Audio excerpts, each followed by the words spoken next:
જે રીતે નીટની પરીક્ષા પેપર લીકના કારણે રદ થઈ છે 22-23 લાખ બાળકો અને એમના પરિવાર જે 2 વર્ષથી છેલ્લાથી મહેનત કરતા હતા, રાત દિવસ મહેનત કરતા હતા, કોઈ રજાઓ ન લીધી, કોઈ તહેવારો ન ઉજવ્યા, એવા બાળકો જે 2 વર્ષથી મહેનત કરીને એમના પરિવારજન મહેનત કરીને જે પરીક્ષા આપી છે ના, એના માટે માત્ર નથી, આ આખા દેશ માટે શર્મનાક ઘટના છે. તમે વિચાર કરો, ગુજરાતમાં છેલ્લા કેટલાય વર્ષોથી 21 જેટલા પેપર લીક થયા છે. આ જ સિસ્ટમ કોઈએ કેન્દ્રમાં લાગુ કરી છે. હવે કોના કારણે લાગુ કરી છે ખબર નથી.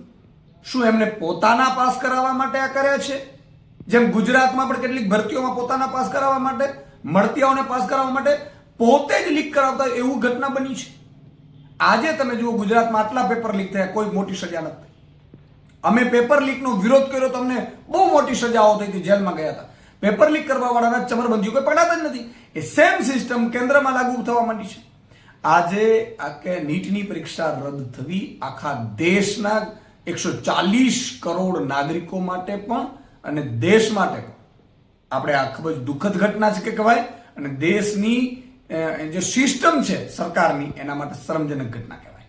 આવી ઘટનાઓ જો બનતી રહેશે તો કઈ રીતે બાળકો વિશ્વાસ કરશે? આજે 2 વર્ષ સુધી રાત દિવસ મહેનત કરીને બાળકો અને એના પરિવારો બધા નીટની પરીક્ષાની તૈયારી કરીને નીટની પરીક્ષા આપી.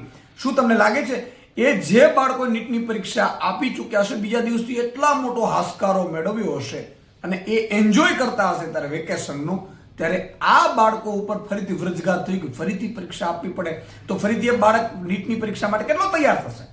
એટલે આખી ભવિષ્ય છે એ ધૂંધળું કરી નાખ્યું છે આ ભાજપ સરકારે.